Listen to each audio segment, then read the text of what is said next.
Good evening, everyone, and welcome to this month's edition of Night with the Experts. This is a monthly program sponsored by Nuclear Energy Information Service based in Chicago, where we bring you experts on various nuclear topics, and you'll get a chance to meet with them, talk with them, ask them questions at the end. So we hope you have some questions ready. Uh, I will give you a little more information at the end of the meeting about some upcoming programs we have. But we're going to get started now. So I want to pass this off to my partner and board member, Jan Budart, who will tell you a little bit more about what we're doing tonight. Jan, take it away. Uh, yes, thank you all for coming. It looks like a really beautiful group of people. Um, I first ran into Joe Romm's work because I was interested in small modular nuclear reactors, and he had the best informed papers on the subject. And he also has written a really very wonderful book about climate change. So I I don't like to introduce the speaker because I can only read the bio that's on his website, and you could all do that anyway. So I'm going to turn it over to Joe Romm now and ask him to introduce himself and get going on his topic. Thank you. Okay, great. Let me if I could share here the there we go. Well, thank you all for coming. Really appreciate everyone coming here. Hopefully some of you know some about me, but I have a PhD in physics from MIT. I worked with Amory Lovins. I actually worked with Peter Goldmark at the Rockefeller Foundation, and then I worked with Amory Lovins at Rocky Mountain Institute, when it was called Rocky Mountain Institute in Colorado. And then I spent 5 years working at the U.S. Department of Energy during the Clinton administration, where I worked as the special assistant for policy and planning to the deputy secretary, and he had me keep on top of a number of issues. My main issue was energy efficiency and renewable energy, and ultimately I did run that office, that billion-dollar office that is responsible for so many of the clean energy solutions that we have today. But in the beginning, the first 2 years, I was working for the deputy secretary, and he was in charge of all energy programs, and he had me keep an eye on the nuclear power program. So I was very focused on looking at what they were providing in terms of content and analysis. And I've done major reports. I've testified in front of the Congress on the cost of nuclear power. When my 20 years ago, next month is the 20th anniversary. I mean, next month is the 20th anniversary of Hurricane Katrina, which was August 29, 2005. And that was, my brother lost his home in Katrina. He lived in Pass Christian, Mississippi, which saw the worst storm surge in recorded history in the United States, about 27 feet. It destroyed his home, and he asked me if he should rebuild his home, and that's when I started really, I had been doing clean energy for a very long time, but that's when I started talking to climate scientists and reading the literature and realizing that the situation was more dire than I thought, and that scientists were not doing a very good job of, and the media were not doing a very good job of communicating, of messaging. So I decided to stop doing clean energy consulting, and I started doing communications full time. And that's when I launched the Climate Progress blog that became very popular. And I did that for 12 years, did about over 2,000 posts. I was named Time Magazine Hero of the Environment, Rolling Stone Magazine, one of 100 people reinventing America, and learned a lot about what makes content go viral, what is memorable and persuasive. Wrote a couple of books, including How to Go Viral and Reach Millions. And ultimately, the Center for American Progress, which was doing those blogs, shut all of their blogs, their entire Think Progress news site down. And so for the last 2 years, I've been working with the great climatologist Michael Mann, who founded the Center for Science, Sustainability, and the Media at the University of Pennsylvania, with Kathleen Hall Jamieson of the Annenberg School. So I've been very focused on, analyzing the real and not so real solutions to climate change. And I had written a book in 2004, skeptical, sort of explaining why hydrogen had been overhyped, but a whole bunch of other technologies along with hydrogen have become wildly overhyped in recent years. So I ended up doing a major revision of that book, which is available at Amazon and my publisher. And this discusses not just why hydrogen is less plausible than it was 20 years ago, but it looks at things like fusion and direct air capture and carbon capture and storage. And I have a whole chapter on small modular reactors. And since a lot of people were talking about making hydrogen from nuclear power, which is a particularly ridiculous thing to do because hydrogen is a very inefficient thing to make, and nuclear is the most expensive form of power that there is. And writing that book made me realize that I should do and then all of the excitement over artificial intelligence and the potential for a lot of people were saying it's going to use a lot of electricity, and therefore various new experimental technologies started getting a lot of noise of they were going to somehow solve that problem. And so because of all the hype around small modular reactors and AI, I did a report on that earlier this year, and have been writing and speaking about that for a great deal of this year, including writing a major opinion piece for the LA Times on why small modular reactors were not a good idea for California. And that got picked up by about 30 newspapers. And then last month, Rolling Stone published a piece of mine on Trump's $4 trillion plan to raise your energy bills, and the plan that would, and I said, quoting the Scientific American and some experts that would publish there, the present plan will also severely increase nuclear accidents. So, over the course of this year, as the president has made clear that he is going to do everything in his power to undermine solar and wind power and other forms of clean energy, he is also going to try to open the floodgates to actually build a lot of nuclear reactors. And in fact, in the executive orders that he released several weeks ago, one of them made U.S. policy to go from our current 100 or so nuclear plants, about 100 gigawatts of nuclear power capacity, to 400 gigawatts. And hopefully someone could mute there, I think. And that would cost over $4 trillion. And would require hundreds, probably thousands of reactors, particularly if you were going to build the small ones. But he's also eliminated, the Nuclear Regulatory Commission, which is in charge of, examining new designs and approving them or requiring them to be modified. And then once the reactors are built, maintaining safety. Which has been an independent agency and really the gold standard in the world for regulation, is now reporting to the Office of Management and Budget in the White House. And the president has made clear that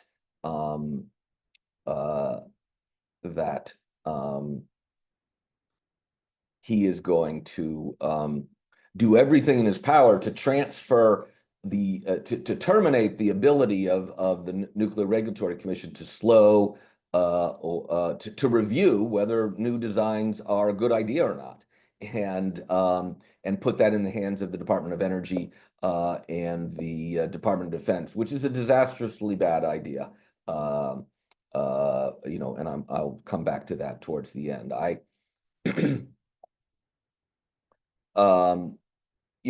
wrote this research report in April, and the main point about small modular reactors, which I think can't be made too often, is that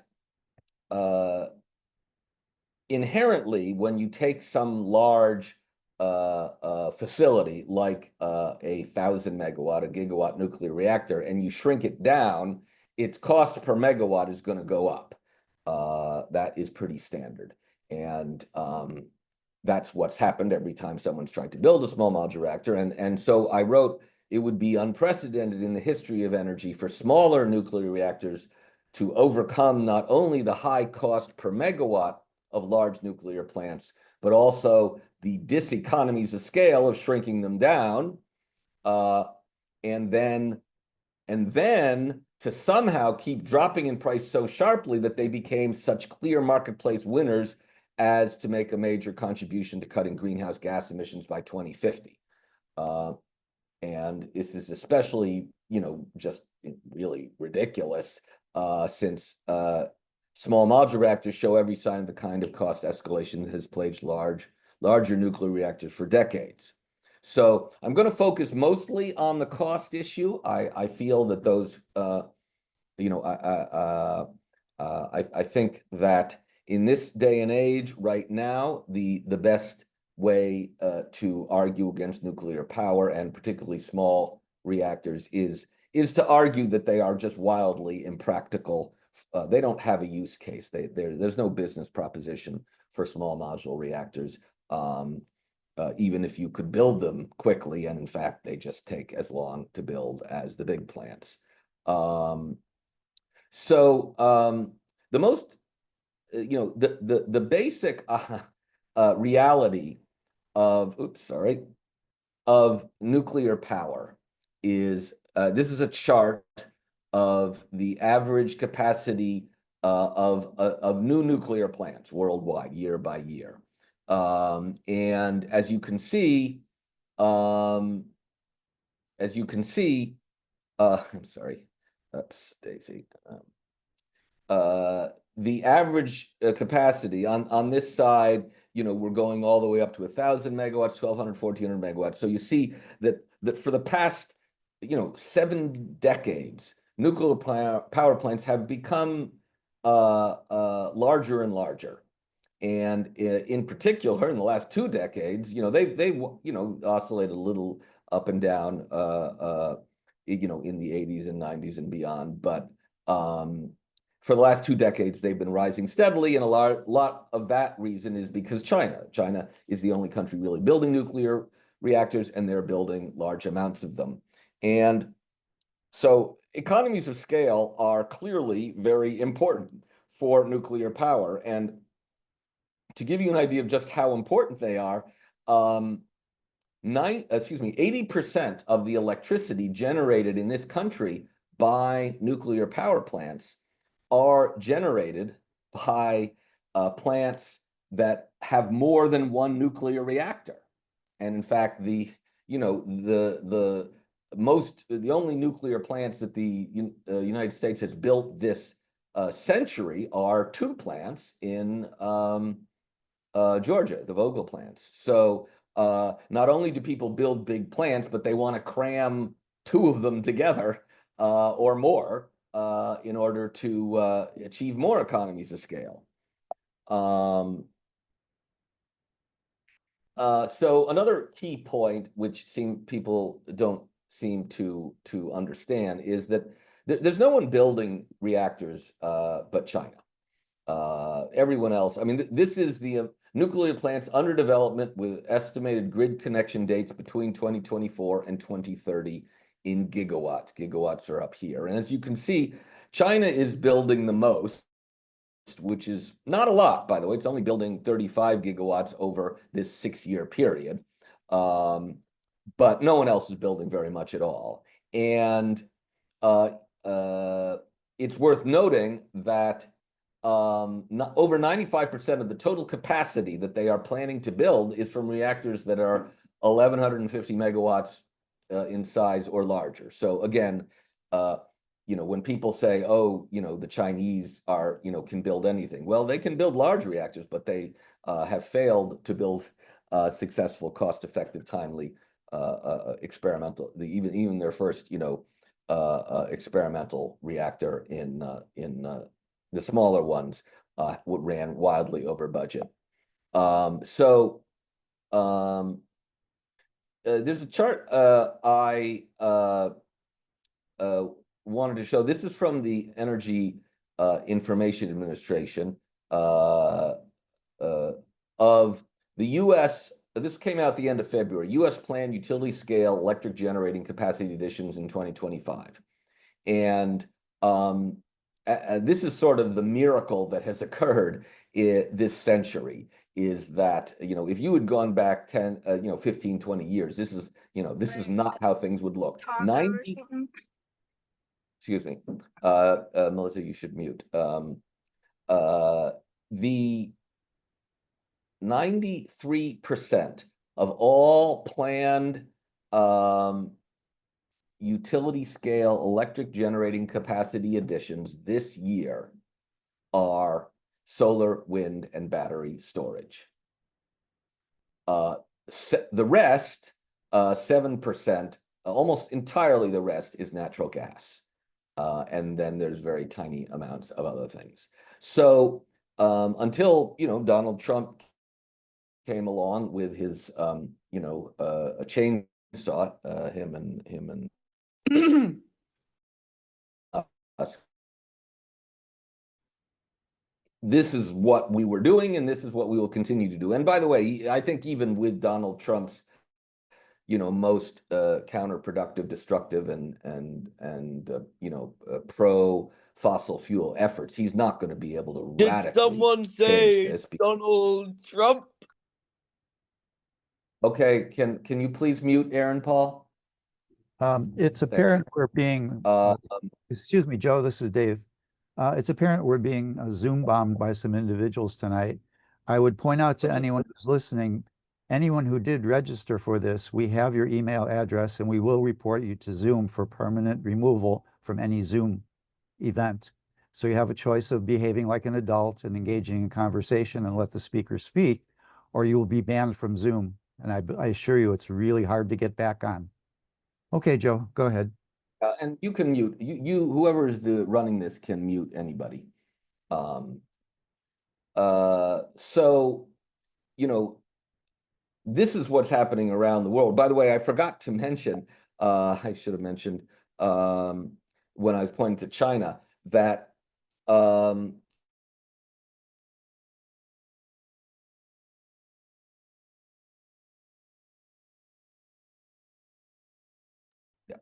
please. You don't accidentally muted Joe. Okay. Yeah, don't mute me, please. So China's building, 35 gigawatts of nuclear over a 6-year period. Last year, they built over 350 gigawatts of solar and wind, and in May, they built over 35 gigawatts of solar. So even though this looks like a lot of nuclear, it's actually, given how huge China's electric grid is, this is really, a drop in the bucket and is not. Okay, so let's talk about the cost of nuclear in reality. So the only plant, the only two reactors that have been built, started and built this century are the 2,000 megawatt, 1,100 megawatt. These are AP1000s from Westinghouse, and that 2.2 gigawatts cost $35 billion, as Power Magazine said, it was the most expensive power plant ever built on Earth, with an astoundingly high estimated electricity costs.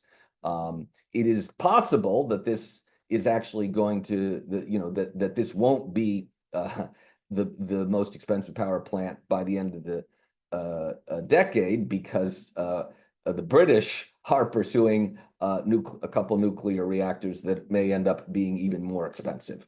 The key thing about this is that this all gets foisted off on the ratepayers.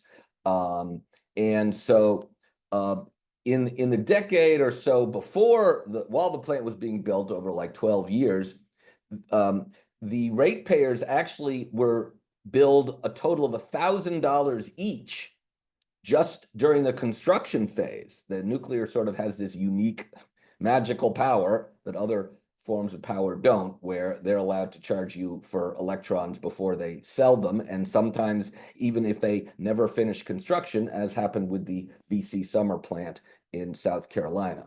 So the ratepayers have paid $1,000 before the reactors got turned on, and now they're paying about $200 a year, which is to say another over $2,000 every decade, and that will continue for the next 6+ decades, until this thing is paid off. So one thing you can be certain is if you build nuclear reactors, you're going to be making people pay more for power. And I think, if the last election showed us anything, it's that people did not like the fact that electricity bills rose in the early 2020s, which they did in large part because of Vladimir Putin's invasion of Ukraine, and that spiked oil and especially natural gas prices, and so that led to rising rates in this country, and now over the last several years we've been increasingly exporting our cheap natural gas, which is something that the president wants to continue. So people don't like higher electricity rates, and any major effort to push nuclear is going to raise rates. People who've tried to build a small, it's worth noting, you saw the chart of how nuclear reactors are getting bigger and bigger for decades. People have tried to build smaller reactors, but as a 2015 analysis said, economics killed small nuclear power plants in the past and probably will keep doing so. China's reactor ended up, the one it finished cost 3 times as much, and it took a decade to build. Russia has some floating small modular reactors, and I think this should actually have said 2026 and 2025. I think these are wrong. I need to check that. These are slides I copied over. Apologies. And Argentina has been trying to build one, and it's way, 7 times over budget. In the US, a number of companies have been trying to build reactors. NuScale is the one that got our design approved. As you can see, the cost escalation of NuScale was so much that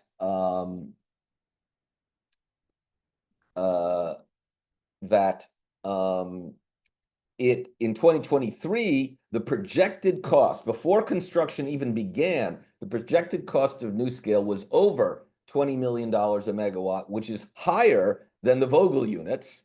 And by the way, again, they hadn't even started construction, which presumably normally increases the cost overrun. And so they could not get the utilities involved in the NuScale deal basically said, we don't have any customers. We're not going to take power at this price. So that deal failed. The Natrium reactor is the reactor that that Bill Gates is trying to build, and he publicly stated that the all-in cost of the first reactor would probably be around, if you added everything in, would be about $10 billion, which comes to 30 million per megawatt, twice the Vogtle plant, right? Twice the most expensive, the cost per megawatt of the most expensive plant ever built. So and you know, there was a study that came out in December 2023 from Columbia, which said that if the cost of new nuclear end up being much higher than 6.2 million per megawatt, then new nuclear appears unlikely to play much of a role, if any, in the U.S. power sector. So there's really not a lot of prospect that we're going to do anything but waste a staggering amount of money and raise some people's rates, and then the whole thing will stall out again. But you never know. I mean, if there's certainly, if Trump adopts some really, really terrible policies, then you know, he could try to saddle the United States, U.S. taxpayers with the cost overruns. That's certainly a policy he is trying to pursue. I hope that there would be a sufficient outrage to stop that. But again, we're living in a very strange world where we're not doing a lot of rational things. This is a headline from last week, which I posted.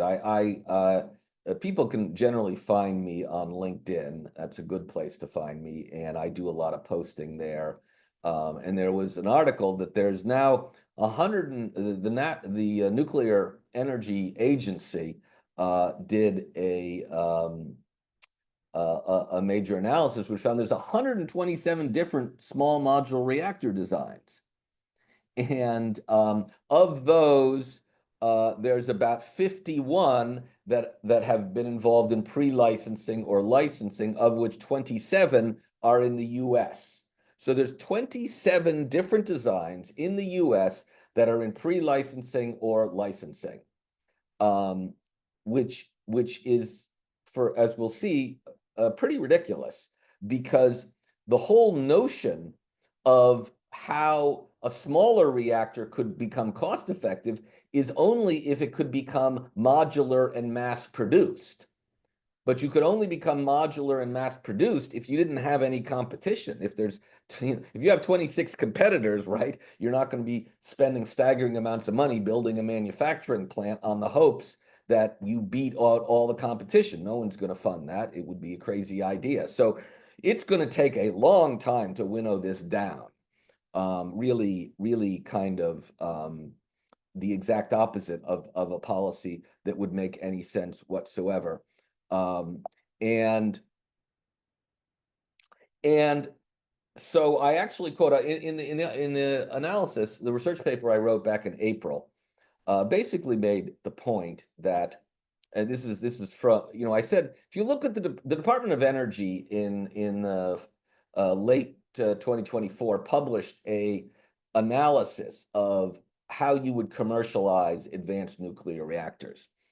And even the Department of Energy, which is very pro-nuclear and very pro small modular reactor, basically their report makes clear that the median cost per megawatt of a smaller reactor would be 50% higher than the large reactors, right? I mean, it's actually, I've never seen the Department of Energy put out a report more negative on a technology that it itself was promoting. And as I wrote, the report makes clear that you wouldn't pursue countless SMR designs if you were serious about nuclear.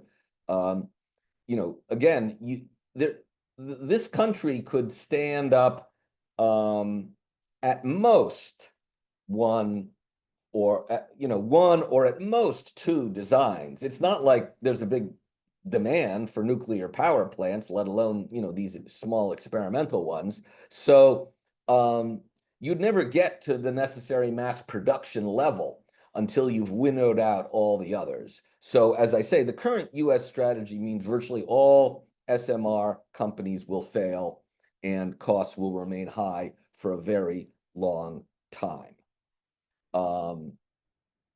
And this is a chart that was in the Financial Times several weeks ago, which basically said small modular reactors are the most expensive energy source. And you know, as you can see, solar and wind with 4-hour battery storage is much cheaper, and even with 10-hour battery storage to cover the entire evening, they're cheaper. And by the way, batteries, as we'll see, they're coming down in cost rapidly, as is solar. So it's really the last thing that you would do is SMRs. And by the way, I do want to make a note that this is a projection for what things would cost in 2030. But the best way to look at SMRs are as a experimental technology that has failed everywhere it's been pursued historically, and also in other countries and here. So at the moment, there's no reason whatsoever to believe that SMRs could become a competitive source of, you know, scalable power, you know, for, you know, until, you know, the middle of the century, if ever, right? It's just, you know, I'm happy to discuss this at greater length. But as I said, there's no reason to believe in any of the hype around SMRs. It is considerably more likely that small modular reactors never become a major commercial success than it is that even in 2050, that there's one or two designs that ultimately do succeed. And one of the reasons for this is the just complete revolution in batteries. I mean, this is mostly a talk on nuclear power, but you can't talk about nuclear power if you don't talk about the competition. And the real competition is storage with renewables. And, you know, it is just hard to overemphasize not only the stunning drop in battery costs in the past, 30 years and even, you know, just this century. But the energy density of the batteries has been rising very steadily. And as you can see, it's really taken off since in the last decade.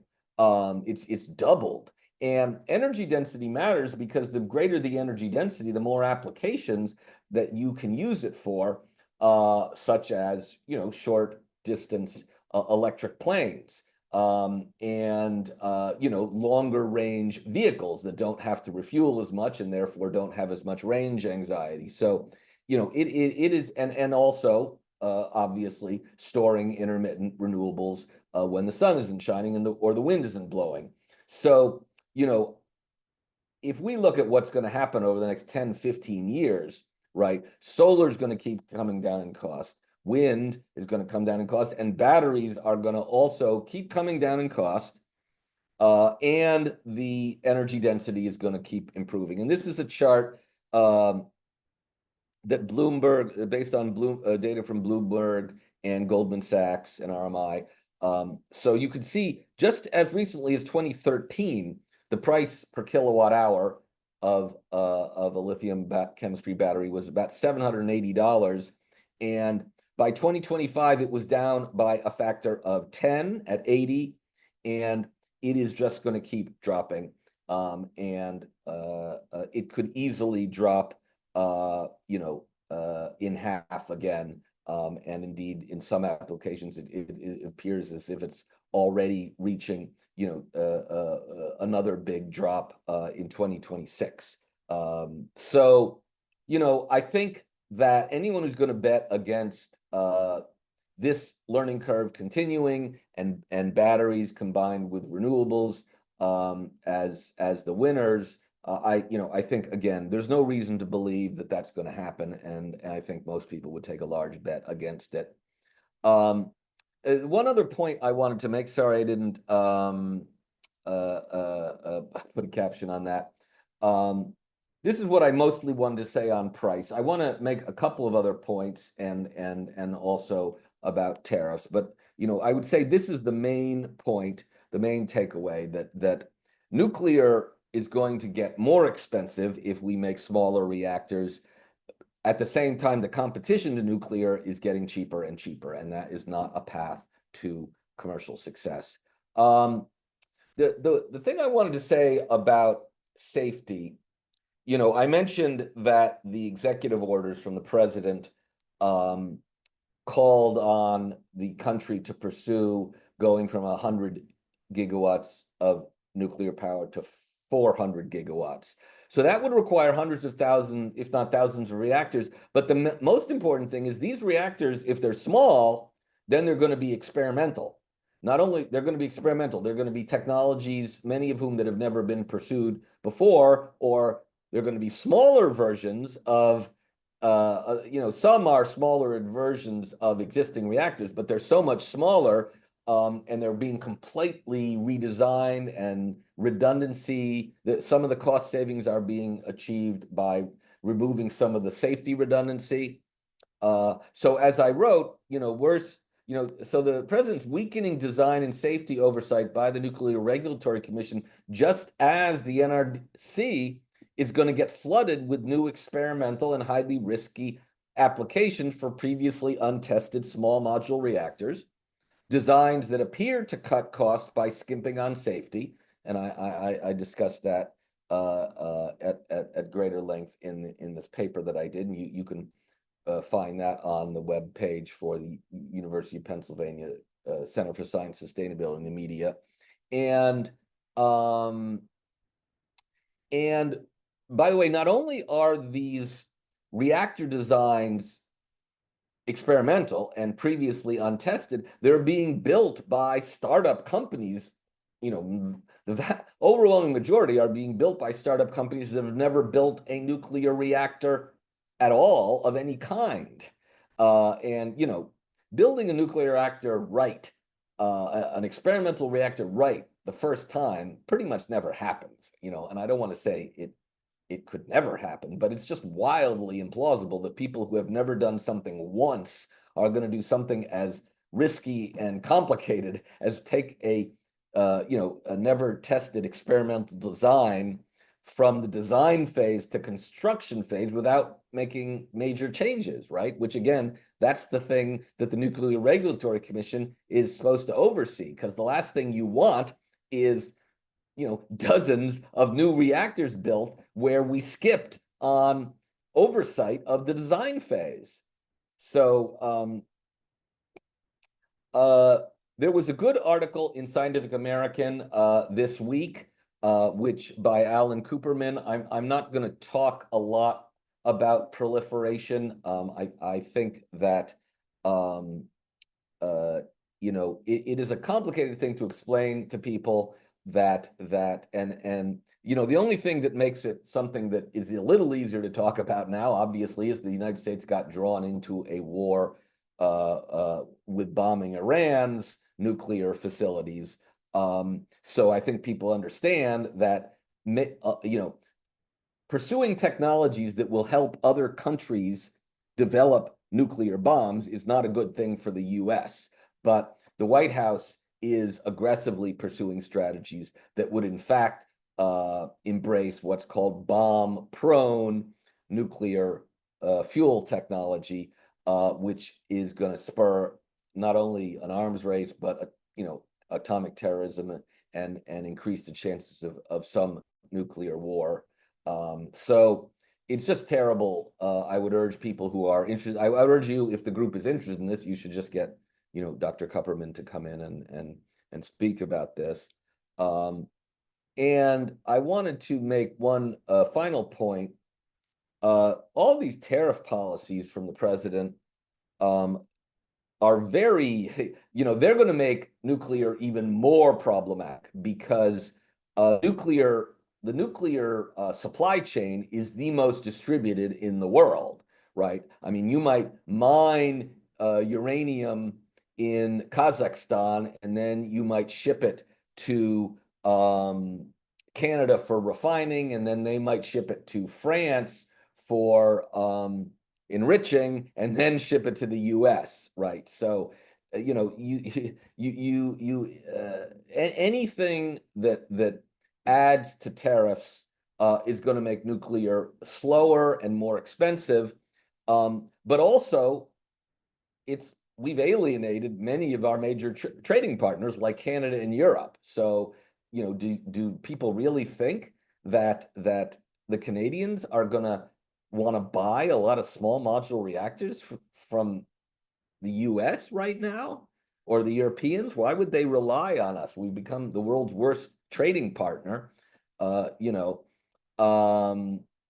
And it's also worth noting that you know, the Vogtle plant was, you know, those last several years that it was being constructed, interest rates were very low, and interest rates are high now, and that's very bad for new nuclear.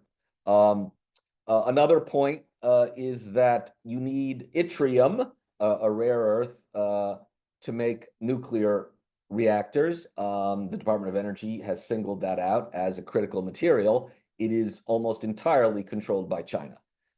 So again, you know, in theory, we're not supposed to be building power plants and making ourselves that are reliant on stuff from China. So again, all of these policies are just undermine the plausibility of a major you know, comeback for nuclear power, certainly in the OECD.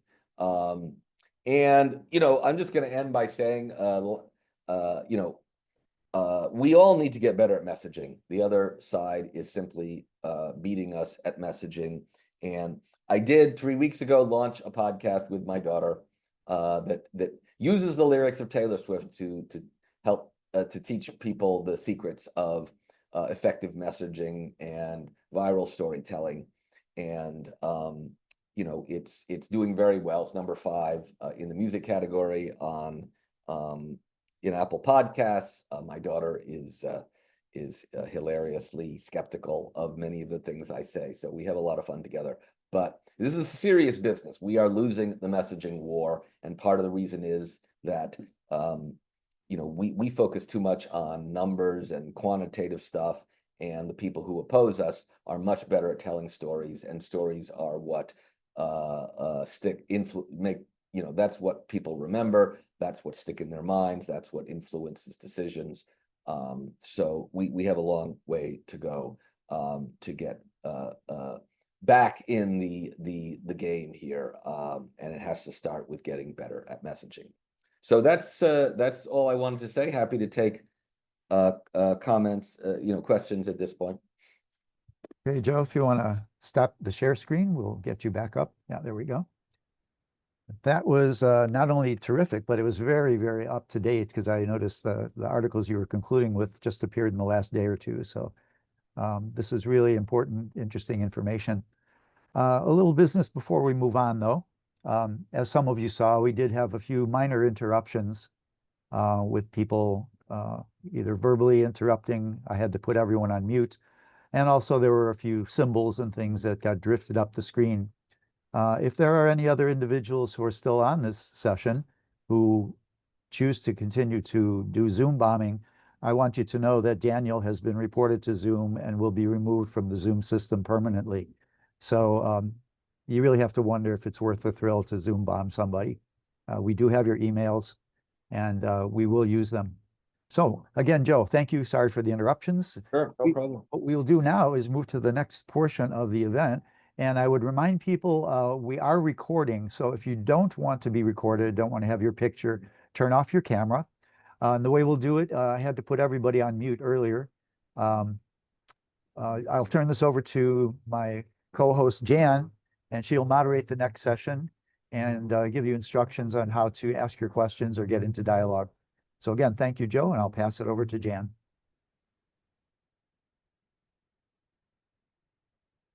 Thank you all for coming. The audience is stellar here, and we're very happy that you're here, in addition to our stellar presenter. And so when you ask a question, you're entitled to one follow-up. You know, if something that Joe answers you want to reminds you or makes you feel like you want to say something more, you're entitled to a follow-up, but only one. And so you can't go on. And if you decide to make a comment instead of a question, you'll be limited to 3 minutes.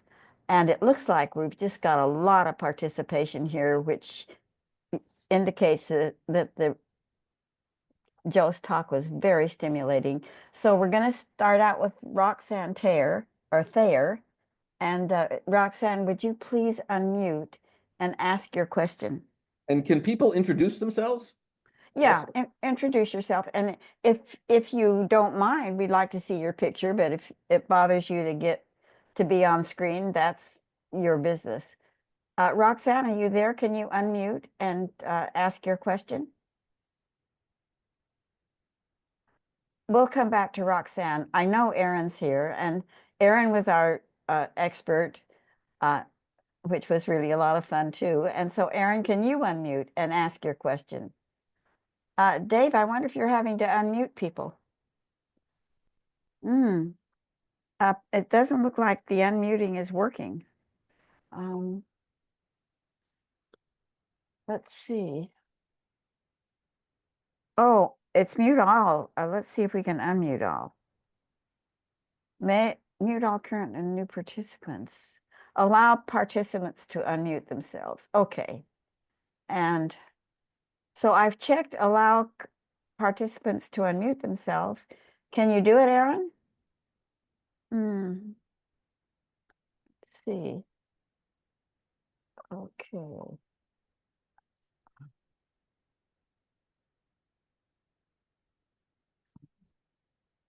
Oh, now I can. Can you hear me now? Oh, good. Okay. Yeah, Thank hi, Joe, thanks for that talk. My name is Aaron Datesman. I was here a while ago. I think you and I were in ERE at a similar time in Dewey. So quick comment and then a question. Yep. I always think about the SMR question in terms of Rickover's paper reactors memo. Yep. And if folks in the audience haven't heard about that, it's worth looking it up and giving it a read. It's short and really brilliant. But the question is, I think about SMRs, and if I were a proponent, I feel like I would say, you know, there are 8 reactors on the Enterprise aircraft carrier. Isn't a military reactor kind of a modular reactor? Is that sort of where the thinking is coming from? Because there are a lot of those, and they're basically installed in a submarine or an aircraft carrier and then removed later. That's the whole question. And thanks a lot for the talk. Sure. Well, you know, the military doesn't have the same concerns about safety, radiation, but also they don't care about cost at all. So, you know, at the end of the day, you know, Rickover was able to enforce a single design, and if the U.S. nuclear industry had ever been able to agree on a single design, we might know how cheap you could make a large reactor. But I think that, you know, the key point is if the US were serious about nuclear, it would pick one of the large reactor designs that worked, and it would work very hard at making that as, you know, cost effective as possible. It certainly wouldn't be pursuing, you know, 1, 2, 3 dozen reactor designs simultaneously. That'll take forever to, you know, you'll just build a lot of first offs and then some second offs and third, and it's just going to be, it literally is the exact opposite of what you would do if you were serious about this. You're not able to unmute, Roxanne? Is anyone else able to unmute? What's going on here? Oh, I just was able to unmute. Oh, good. Can you hear? Okay. Yeah, So go my question is, I have a state representative who consistently, he's a Democrat, and he consistently says that we have to have nuclear to beat climate change. And I keep telling him there isn't time for that, et cetera, et cetera.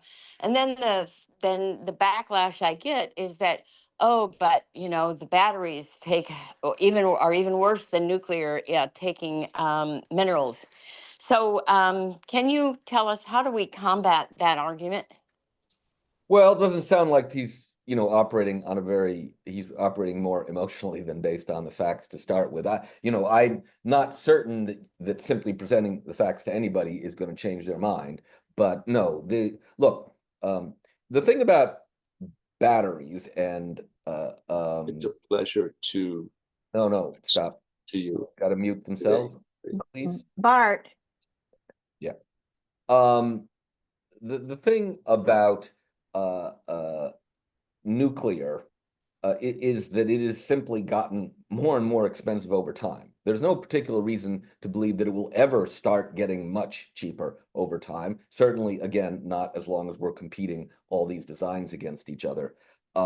So, the first point is it doesn't. I mean, if he wants, one can ignore what's been going on in batteries. I think the other point to make about batteries is that many of the top scientists and engineers and companies are working very hard to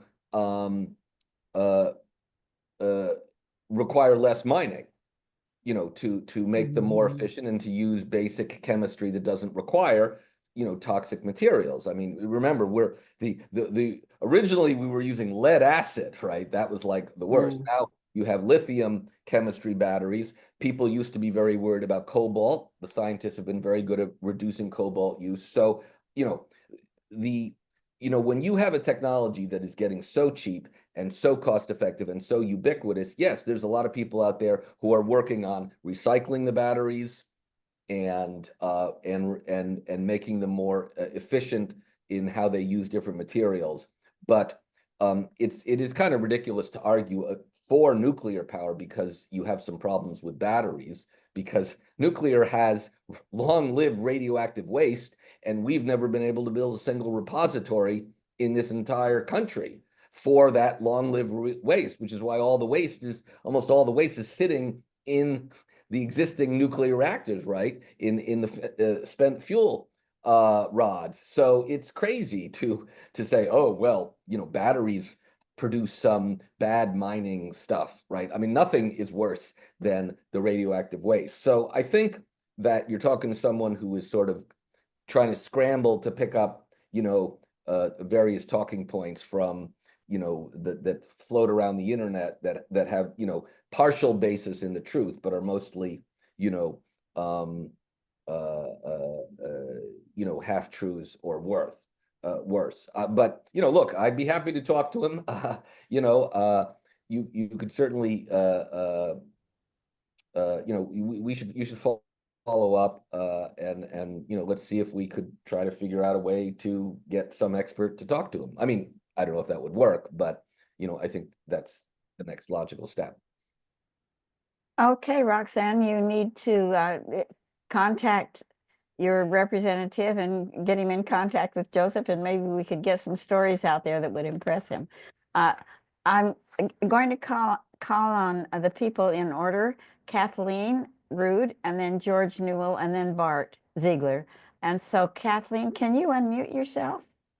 Does the previous person have to go back and mute themselves? Is that what the issue is? I don't know. I'm not sure. So initially, oh, you did unmute yourself. Well, I did. Initially, you get the message that says no, and then you get a message that says the host is asking you to unmute. So okay. Anyway, here we are. And thank you. I'm Kathleen Rude. I'm on the board of NEIS and your MailChimp maven. So anyway, thank you for this talk. The economics of nuclear is so clear. It's just ridiculous. So any economist looking at the numbers would say this is a bad investment. So who are the startups? Who are the people who see these numbers and go, wow, this is a great idea, let's do this? I mean, the economics has never made sense, and yet there are people willing to throw good money after bad, and I don't understand that. And I'm just curious if you have some insight as to why anyone's even doing it. I think there's a number of reasons, but I would start with the first one is that the people who throw the money are the venture capitalists. And the breed of venture capitalists that we have now are ones who basically have grown up in a world of bits and not in a world of molecules. And in the world of bits, if you come up with a good idea that's new and different, and you do it first, you're going to win because the reproduction cost is zero and the distribution cost is zero. But in the world of molecules, that's not true at all. The exact opposite is the case. Building your first one could cost $1 billion, right? You still have to figure out where you're going to site it. I mean, you have all these things that never come up. And I will say that, and this isn't true of all VCs. I think it's more true of the billionaire, you know, the super rich, famous ones who became so rich disregarding what everyone told them that they don't listen to anybody anymore. And they believe that this is an industry ripe for disruption, right? And the thing about energy systems is that it's almost impossible to disrupt the energy system. And I always ask people to point out a single instance of a breakthrough technology that has ever rapidly changed the energy system. And the answer is you can't come up with some because it's never happened. The first solar cell, Bell Labs, 1959. So, you know, nothing is overnight, not even fracking. Fracking, they have been trying to do since the 40s. So nothing happens. Nobody says, I mean, the true insanity of it is, so people, the first controlled nuclear chain reaction was in December 1942 in Chicago, at the Chicago Pile Enrico Fermi, which I visited because my daughter just got accepted to the U Chicago. So, and that was 83 years ago. And nuclear is the least affordable form of power. So why somebody would think that a experimental design that people in general have abandoned in the past because they didn't make any sense, this is sort of Rick Over's point, that the hubris of the belief that, and these are people who've never built anything like a nuclear reactor before, it is just really an outrageous amount of hubris. And it's only because these VCs are viewed as modern day alchemists and revered for what they, you know, amazing things they've done in the digital space. But again, the digital space has nothing in common with the molecule space. And so, but that's what gets them the money, and that's the herd mentality, the PR, and it gets you the PR because the media loves to quote you know, these gurus who've had such great successes in the past. But yeah, there is no there. And unfortunately, you know, the startups themselves, they need PR, so they kind of hype their thing. And the McKinseys of the world, they hype stuff because they want to be consulted on all of this. And the Department of Energy hypes it. And I worked at the Department of Energy, so I know that they sort of just hype everything they do. It's kind of amazing they came out with a report as negative as they did. So you end up with a lot of people hyping this sort of stuff, and who have their own motives, but not any reality basis for it. But as you say, it is depressingly easy to explain how ridiculous this is, and I just, you know, keep trying to come up with different words for it, but it's sort of a form of magical realism, and this mentality that just because building something new must be a good idea inherently, and as opposed to something more practical analysis. Anyway, sorry, I've gone on a little bit. Oh, and the government throws money at it. And so if a I'd like person's to do my follow-up if I could right now, because it relates to what you just said. And that is that, for instance, in the state of Washington, our environmental governor, who's now since retired, Governor Inslee, gave $25 million to study, quote unquote, study small nuclear reactors at the Hanford Reservation. 4 tribal leaders wrote letters saying, don't do that. And he did it anyway. That 25 million went into the hands of billionaires. The billionaires say, oh, we're going to build it. Then they get taxpayer money to build it. And then when the cost overruns hit, they get the ratepayers to pay for it. So the billionaires win-win. And the reason they want nuclear power is because they can control income and they make a lot of money off of it. And the taxpayer and the ratepayer suffers. Thank you. And No, that was going to be my point, that if the person makes money, it's a success. It's making money that is the success, not making a reactor that works. Well, you know, I think that we live in a world where there's people who have a great deal of money, and there's we're in a capitalistic world, and they get to spend it pretty much how they want. And yes, they've been able to buy government influence and persuade people of dumb ideas. I mean, the only good news I can say is this is such a dumb idea that there's even limits to what billionaires can do. But don't get me wrong, it doesn't mean that we might not build, a handful of these. And by the way, skimping on safety because, again, of the arrogance of the people involved and the willingness of the administration to gut any reasonable regulatory oversight. So, yeah, I mean, that's why I spend the time, trying to stop all this. And I appreciate everyone here who is interested in this sort of thing. Nothing they can do will make nuclear power a major energy solution, right? We certainly waste staggering amounts of money and maybe cause some accidents that are disastrous, right? Those things could happen, and they are reason enough to work hard to stop.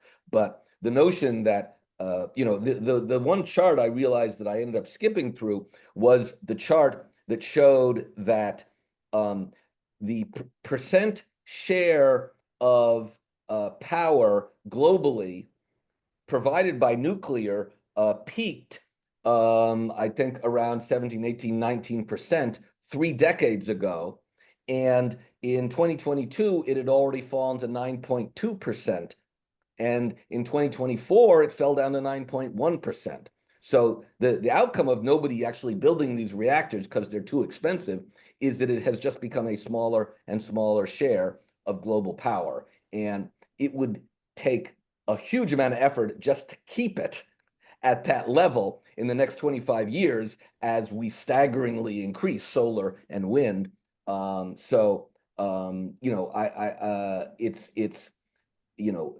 from my perspective, there's lots of reason to oppose it, but I always want people to understand it's just not going to save the day. There's no possibility it is going to come in, swoop in, and save the day. It's just a flushing a lot of money down the toilet and potentially causing some serious problems wherever you build them. Thank you so much. George Newell, and then it'll be Bart and then Jason Tonato. So let's start with George. Oh. And this is Dave. After Bart, I noticed there were 4 questions put in chat when we had the audio difficulties. So when Bart's finished, we'll take a couple of those and then we'll go to Jason. Okay. Okay. All right. So George, then Bart, and then we'll do the chat questions. Go ahead, George. First of all, thanks, Joe. That's a great talk. Really appreciate it. I'm George Newell. Way back in the day, I worked for Stone and Webster Engineering on a nuclear power generating plant design project. So a little bit of experience there. However, I didn't like working in an office, and I got out of the field and became a pilot. And I see an interesting comparison between these approaches to safety between the nuclear industry and the airline industry. The U.S. Commercial aviation is very safe.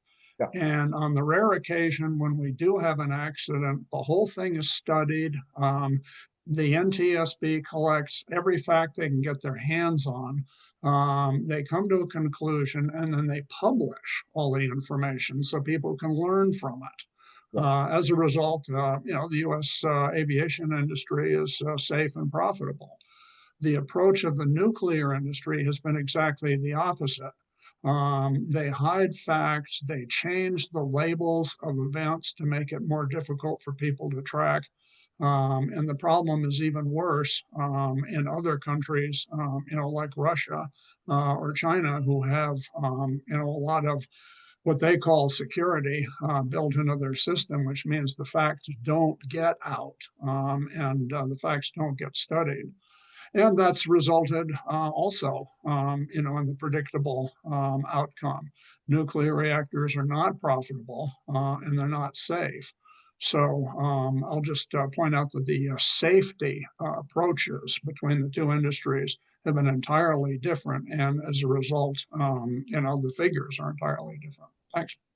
Yeah, and I would say that, you know, as you say, other countries are worse. I think the Nuclear Regulatory Commission, when it's been allowed to operate, is certainly better than most. But the last thing you would want to do is put the White House in charge of making decisions and putting the Department of Energy and the Department of Defense in charge of approving designs, because their conflict of interest is staggering.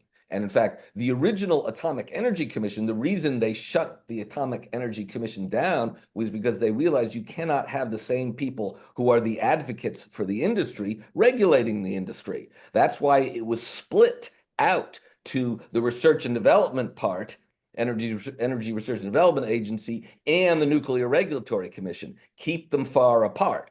You know, you simply cannot have because the research and development part of the DOE is advocate for the industry, right? The point of the Department of Energy is to represent, advance and help all of these different industries, right? So it's not putting it in the business of regulatory oversight is just, you know, a disaster waiting to happen. Mhm. Oh, and George, this kind of information coming from our audience is just wonderful. I mean, what you've said is very valuable to all of us. So we're going to call on Bart. Oh, now you need to. Oh, You know, okay. Dave Kraft, if you want to go to the questions on the chat, I'll wait. Go ahead, Bart, you're up. Okay, I don't know where to start, but hi, Joe Romm. I'm Bart Ziegler, and we run the Same Lives Foundation, and we sent Steve Chappell to your Society of Environmental Journalists in Arizona, and he did the Substack on you, of you. So I don't know where to start, but I'll just say that I learned that there's a lot of shoveling from the federal stockpiles of enriched uranium to build 6 to 8 small modular reactors. You may know that already, and they're also building 2 nuclear submarines. And what else? But then I was talking with some people from Berkeley who were part of the nuclear engineering department up there. And they said they keep saying that nuclear is getting better because the fuel rods used to be 60 or 60-some% efficiency, and now they're 90% efficiency. All that aside, how are we losing the argument so readily? Number one, did you get a lot of feedback from your beautiful LA Times editorial? Number two, I never saw the Rolling Stones piece. Are you getting threats from your life is one question. And then the second question, is, how are we losing this obvious, glaring, erroneous energy source? How can we do so badly as a group? We're preaching to the choir here. These are some really bright people. No, I understand that. And I look, obviously we're losing at a lot of things. And this is one of the ones that if you get wrong can have the worst consequences. But, you know, obviously, you know,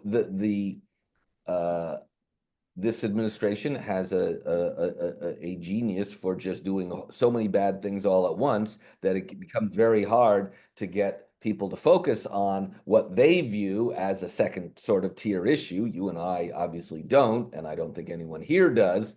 But, you know, when you look at all of these other things, right, tariffs and, you know, what's happening in Israel, what's happening in Ukraine, you know, democracy here, you know, it is a flood the zone strategy that is going to make it hard, you know, for this issue to rise up. I think there's also always been, you know, among Democrats, a desire to not appear to oppose everything.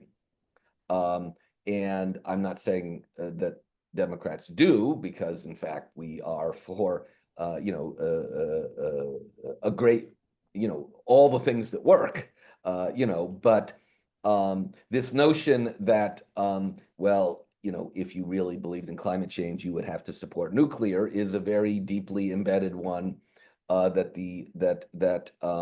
you hear a lot. So I honestly think that it's just going to be incumbent on everybody to simply talk about it. I mean, I don't think, that we sort of have to use the fact that facts are on our side and people power is on our side. But I do think people need to get better at messaging. If any of anyone who wants to be going out and messaging, I'm always happy to spend some time with you and figure out your best hero's journey story and figure out the best message for you. Not everyone shouldn't be telling my message. Everyone has to tell a message that is, consistent with their expertise and their values and their life story and what, they can sound credible saying. I will say, the opponents of nuclear have often been used the kitchen sink set of arguments, and I don't think that is the right approach. Yes, there are many things you can point out that are bad, but I can just tell you what I post on LinkedIn, and I can't get anybody to click on an article on proliferation. And proliferation is a terrible word, right? It's just someone have to come up with, radiation at least will get someone's attention, right? Proliferation, not going to get anyone's attention. And but that's why I put in the headline that I did for the Rolling Stone piece, which is, Trump's $4 trillion plan to raise your energy bills. We live in an age where there's an open fire hydrant of things trying to grab your attention coming your way, right? And the people who are good at saying things in a pithy fashion, saying things that grab people, these are the people who are getting attention. And there's a phrase that the great climate communicator Ed Maybach said when I was on a White House climate communications panel with him, and I've written about this. And I did a workshop on climate communications at the Chicago Aspen, which will get posted soon. But he said numbers numb, stories sell, and I think it's really important for people to understand that. Persuasion, and Dan Kahneman, who won the Nobel Prize for behavioral economics and wrote Thinking Fast and Slow, has said no one ever made a decision based on a number. They make it based on a story. So I do think that we have to become better at this storytelling side of things and understand that people do not make decisions on the basis of the facts because they're not in a position to adjudicate the facts. It is simply who they trust and who is better at sounding trustworthy, and who is better at demonstrating that they share the values of the person they are speaking to.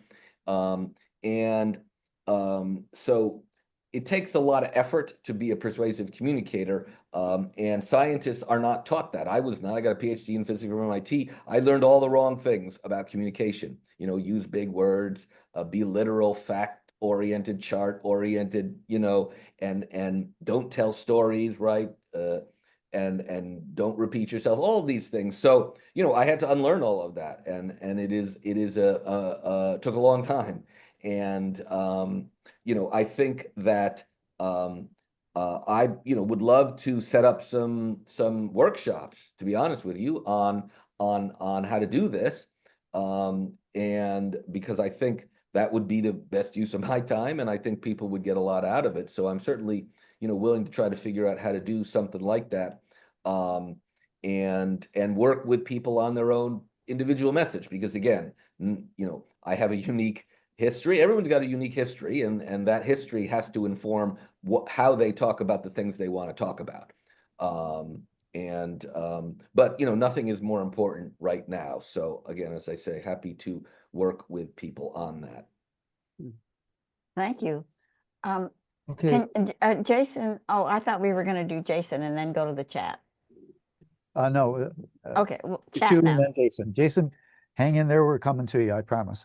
I'll just mention these two questions, and then you could just react to them if you would. Yeah. One of the person already left. A Breck Lebeg, if I pronounce that correctly, wanted to know, if not these small modulars, then what safe, cheap alternatives are there to fossil fuels? That's the first question. And Sarah Fields, who I think is still with us, wants to, if you would discriminate a little bit between what's a small modular reactor versus an advanced reactor. Good. I apologize for not making that clear. Let me one point I certainly want to make is that there's really no such thing as a small modular reactor. That was all branding. That was all hype, right? Technically, people have tried to say that a small modular reactor starts at around 300 megawatts. Anyone who knows reactors knows that 300 megawatts is not small. It's larger than a great many of the natural gas plants in this country. So, and these aren't modular. You can't, things that are modular can fit in a shipping container. That is pretty clear from the DOE report. If you want to be modular, you got to be able to be manufactured completely off-site, like your prefab, and then brought or maybe major components, and then you ship it to the site and you assemble it there, right? That's what modular is. And you can't do that with a nuclear plant. No one's ever figured out how to do that with a nuclear plant. And so they call them small and modular only because that carries the implication that they might come down a learning curve the way real small modular things like batteries and solar panels have come down a learning curve, right? So yeah, this whole notion that there is such a thing as a small modular reactor is like I said, it's a marketing stunt. And but technically, if you're smaller than 300 megawatts, you get to call yourself a small modular reactor, even though you're not small and you're not modular. So this is the world that we live in. The alternatives. Here's the good news. With existing technology or technology that is being commercialized right now, we can reduce U.S. Greenhouse gas emissions 80% or more, right? So we have a long way to go to just do all of that deployment and final commercialization and spinning up real businesses and real technologies, right? And I'm talking about solar and wind and battery storage and electric vehicles and heat pumps and other electrification technologies and various forms of longer-term storage that are now being developed. I expect solar and batteries to keep getting better, as we've seen. And I expect a lot of technologies for dealing with intermittency to get better, which one can talk about. The most promising, quote unquote, new technology is enhanced geothermal. And current geothermal power, and geothermal was one of the forms of energy that I oversaw when I was at the Department of Energy, is where you have hot water near the surface, geysers, right? And you simply try to convert that heat into a useful energy, so steam, turbine.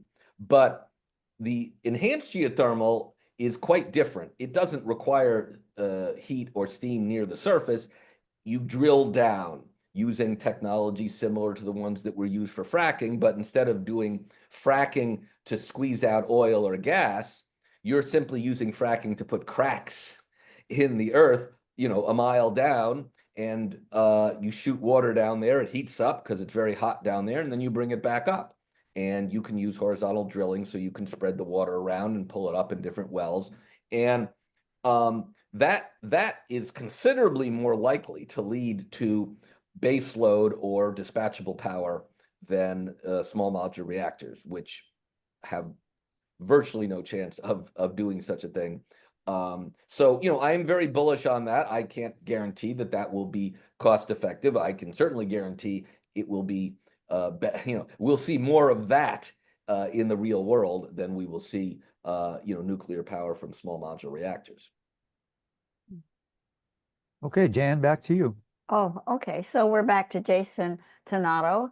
I hope you can unmute. And then we'll have Connie. Good to see you, Connie. And Jill Murphy-Long. So Jason, go ahead. Yeah. Oh, can you hear me? Yes, we can hear you. Okay. Yeah. Yeah. So I just had like a couple of questions about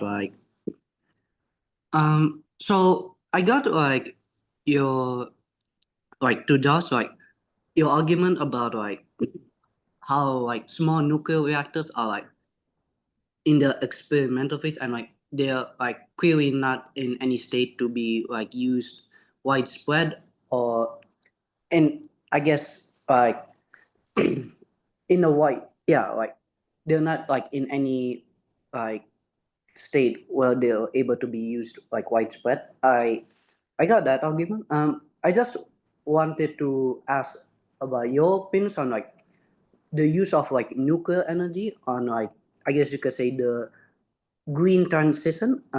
And I guess for like full disclosure, I'm like personally like, especially before this Zoom meeting, I was personally like pro nuclear. Like I personally like thought that nuclear was like essential in any kind of green transition away from fossil fuel.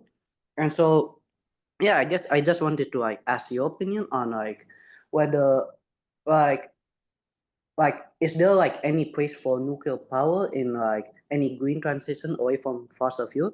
Because like I guess from what I've seen, like when like during the 1880s and 90s, when like Germany was transitioning away from nuclear power, like Germany became more like reliant on like fossil fuel like coal and like oil. And I guess like what would you say like large nuclear powers, either the ones that exist right now or like that are Yeah, planned? I appreciate the question, and let me draw a distinction, which is the distinction between existing nuclear power plants and new ones, right? I'm not a big fan of shutting down existing plants, as long as they're, been, made it through, the regular safety checks. But I think that it is true. Yeah, I don't think Germany made a very good decision in shutting down, nuclear reactors that did not appear to be particularly problematic. Because yes, they did end up building a lot of gas and a lot of and some coal, or getting burning more coal, and so so I would draw that distinction. I think I don't think existing reactors can last forever, but I don't think that they should be prematurely shut down. But that's completely different from whether we're going to be building lots of new reactors, because no one's been able to figure out how to do that in a timely or at a reasonable price. And I don't think there's any reason to think that they will, because they keep going up in price and the competition keeps going down in price. So it's awfully hard to catch up. And I have always thought that it was going to be very hard to catch up with the people who are actually coming down a real learning curve, right? That's just a really hard thing to do. And I think, look, at one point, back when I was at the Department of Energy in the 1990s, we pursued solar thermal, which is those power towers with all the mirrors that reflect light onto a central place that heats up water, right? And I was very keen on that, and a lot of people were, and we thought, well, that could, the water can store heat, and therefore it can be used for storage and all that sort of thing. But the problem is it couldn't beat solar photovoltaics and the relentless, cost reductions. So it was a good idea. It just could not compete. So there's a lot of different types of energy that you can do. They just don't happen to compete with the ruthlessly effective, solar plus batteries that we're now seeing. And there was just a study that came out that showed that you can do solar plus batteries in a very large, many places in this world to provide an awful lot of power for an awful long time. And so, yeah, I think that, like I said, a lot of people's interest in something like nuclear has been driven by this view that, well, we have to go to zero in 2050, and therefore we need to try to do everything.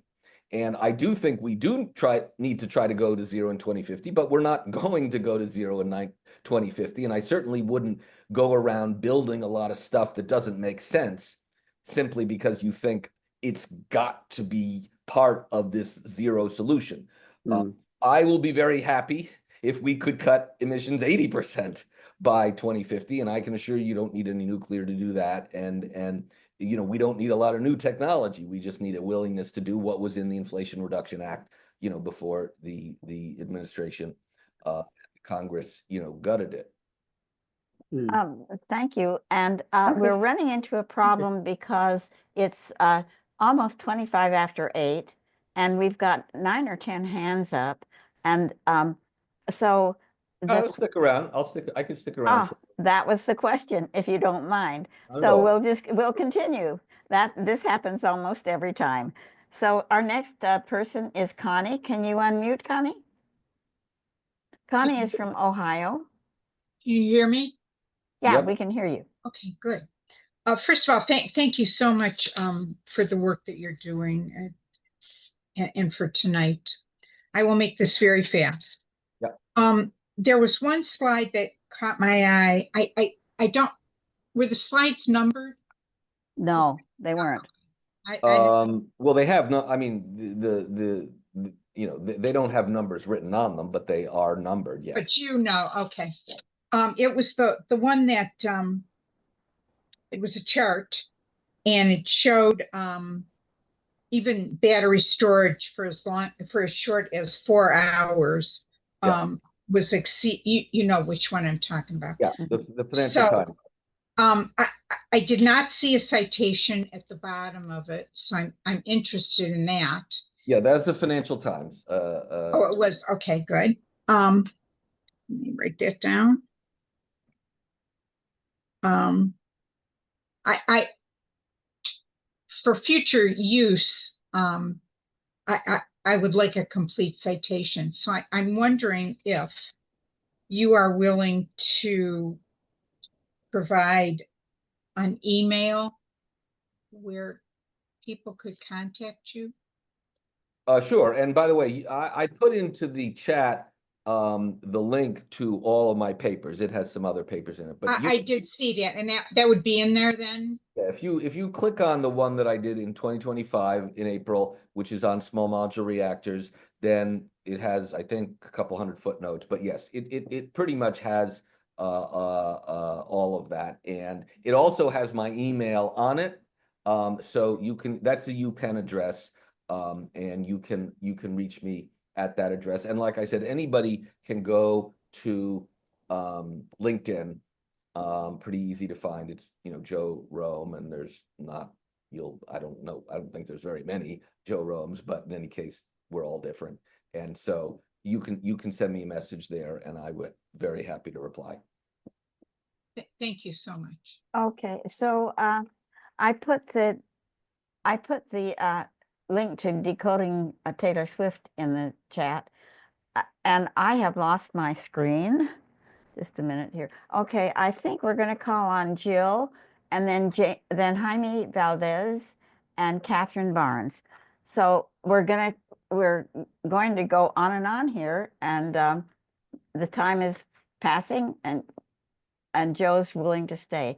Jill, can you unmute yourself? Yeah, you can. Okay, go ahead. Hi, thanks, Jan. Thank you for your presentation tonight. I'm actually writing a book about why nuclear power is not safe, clean, or green, based on my experiences of living too close to 3 Mile Island in 1979. So my question to you is, with the small modular nuclear reactors, from what I've gleaned from the various websites, they're calling their radioactive isotopes they're using exotic. Can you elaborate on what type, and if the spent fuels, is it even more radioactive and will last longer than what we're currently getting with the conventional reactors? Yeah, there are a lot of designs. And so but there's one trick that a lot of them are doing, which is important to know, which is that they are you know, normal uranium is enriched to, I don't know, 5%. But they're trying to use much more highly enriched uranium, up in the 12 and potentially up to 20% level, because I think the person who mentioned that the fuel rods were getting more efficient. Well, you get more efficient by putting more, you know, of the radioactive, you know, the rich, you know, the stuff that makes the reaction go in. The problem though is that you know, that is more dangerous, and it's also potentially usable to make some sort of bomb. And so, you know, it's and like and again, all of these people have never done anything like this before. They've never built a reactor, let alone with different types of fuel. And you know, the thing about the Nuclear Regulatory Commission is that the reactors that this country has been building have been a very narrow set of designs. Mostly, you know, they're generally speaking, they're light water reactors, right? So the Nuclear Regulatory Commission and engineers and the oversight people, everyone has a lot of experience with those. And I'm not saying they're perfectly safe, they're not, but at least people have decades of seeing how they operate in the real world. So it's not like a big shock. Big shocks don't happen. We get a lot of, most accidents in this country and the world have been caused by human error, right? But the point is, if you start introducing a whole bunch of new experimental designs that make use of exotic materials and exotic fuels built by people who've never done it before, and then you remove all the oversight for regulation of design and safety during operation, it's obvious what's going to happen, right? I mean, the industry will safety costs money, right? Redundancy in your systems costs money, and the industry would rather not do it. But of course, you can skimp on safety and keep skimping on safety until you've skimped too much, right? And it's, again, just adding more bullets to the chamber in Russian roulette. You don't know where that line is. All you know is that there's a whole bunch of people out there who are VCs, who have a lot of arrogance, and startup companies that don't know very much about what they're doing. And they're obsessed with just impressing people that they can build something. And what happens in 10 years isn't like their top priority. That's what regulatory agencies are for. So it is a very big recipe for disaster, and is certainly something that everybody should be alarmed at and speak about. That's what I would say. Thank you. Jaime Valdez, are you ready? Can you unmute yourself? Yes, thank you. Oh, good. Okay. I really appreciate all your great information and your time tonight and everything. I was just wondering, I also appreciate your take on the billionaires making money, even if the project goes over budget and is scuttled, etc. I'm wondering how the money or favors or whatever are having such a big influence on our state legislatures and county and municipal elected officials, including our formerly aligned Democratic electeds.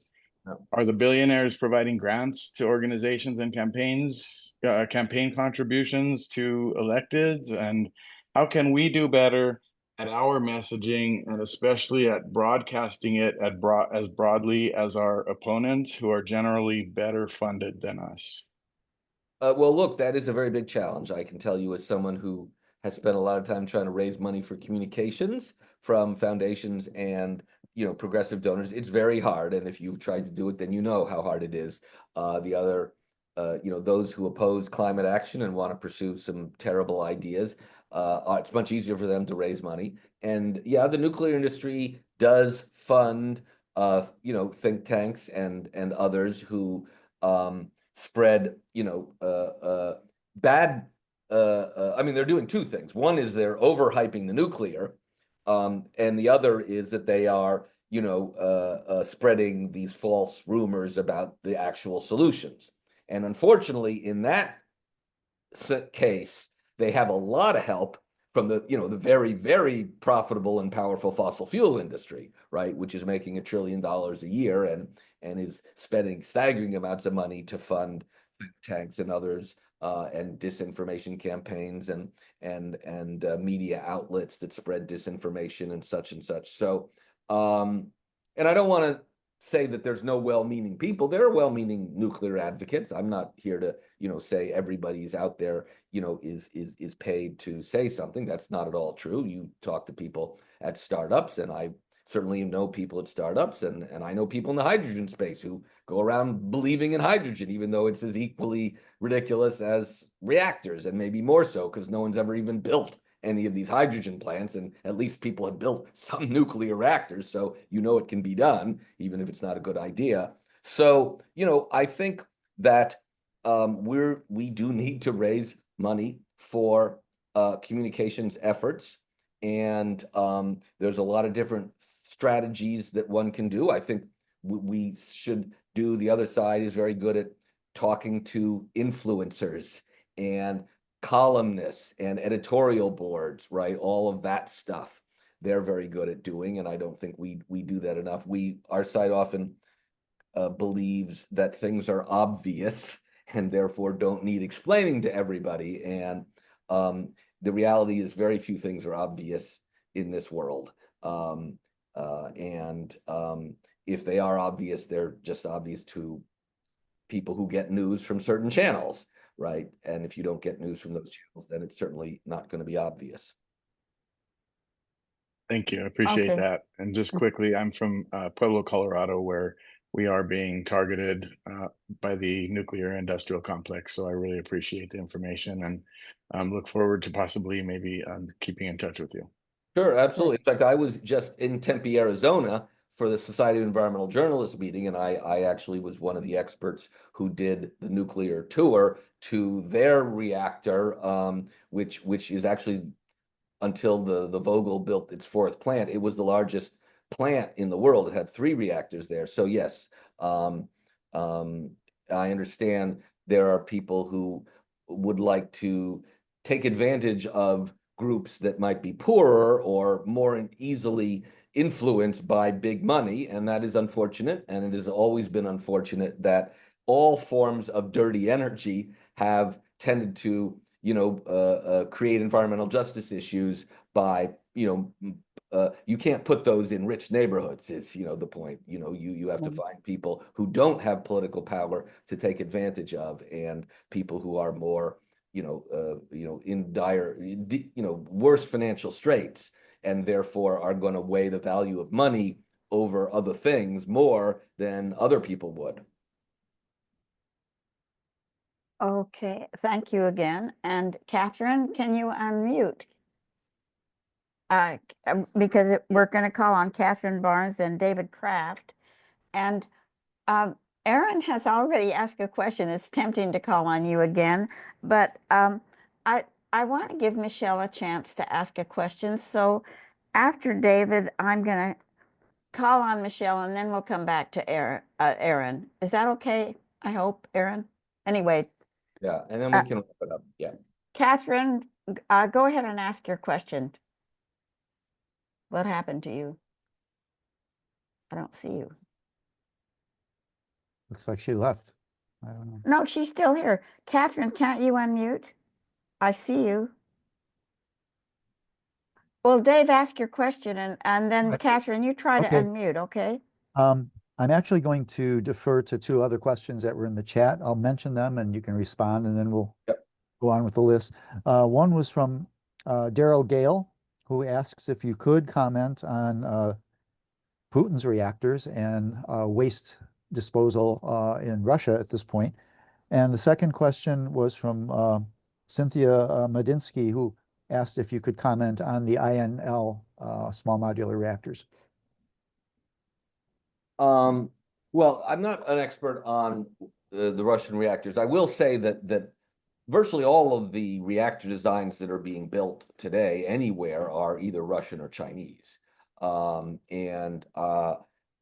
think it's safe to say that the Russians are not going to be as obsessed with safety as, the United States has historically been.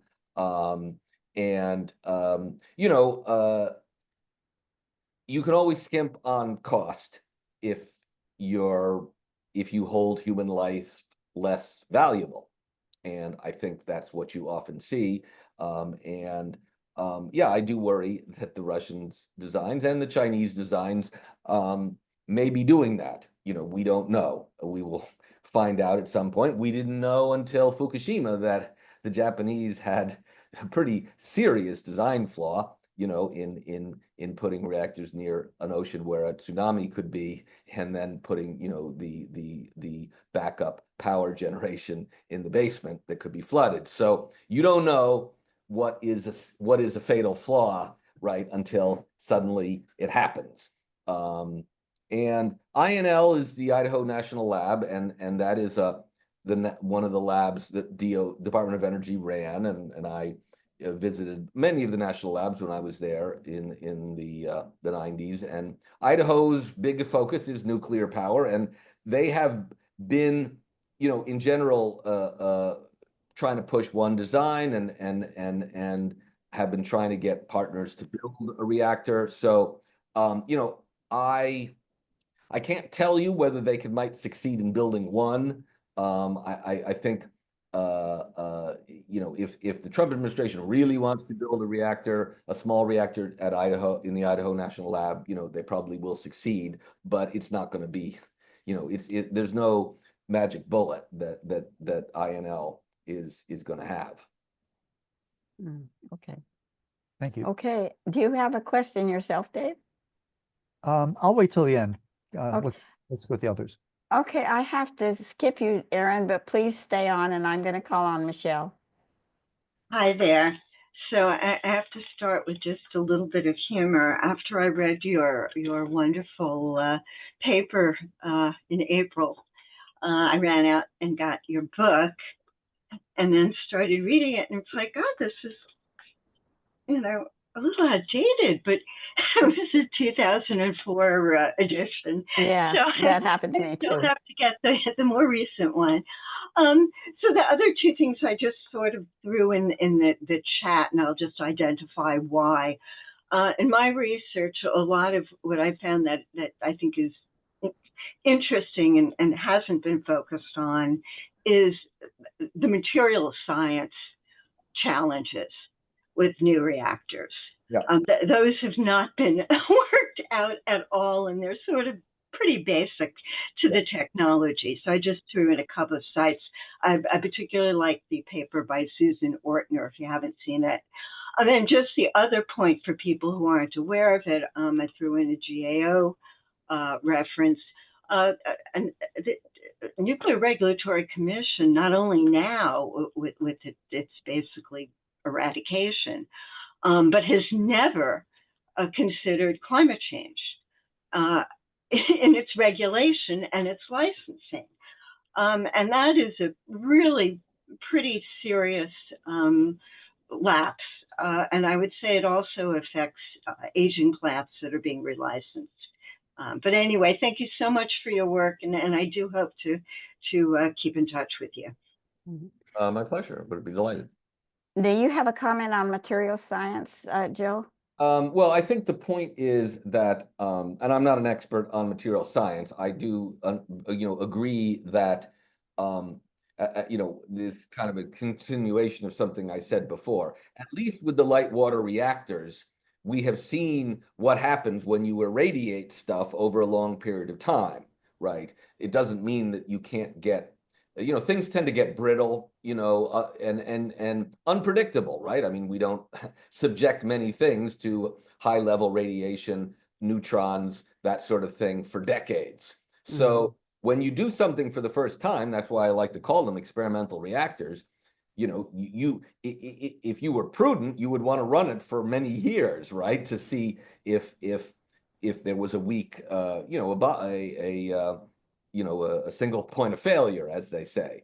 That's the great fear, right? Is that you have a novel design that has a single point of failure that you're unaware of, which is to say, there's not a redundancy that covers your butt if the thing goes wrong. And with these small reactors, cutting back, skimping on the redundancy and trying to argue that, well, we're small reactors, so if we have a nuclear accident, it's only going to affect the smaller area, right? That's the argument they make. And therefore, we don't need to spend so much money on safety, right? Because a screw up isn't going to be so harmful. Well, you don't really know, you can wave your arms and say that, but, since you've never built a reactor, you've never run a reactor for years, you have no idea what will happen when the thing that goes wrong, right? So, and why would we want to trust you when you have no experience, but you have a big incentive to kind of exaggerate what you're doing? So I think, yes, I think people should be, I think this all goes in the category of nuclear reactors are very, very special things,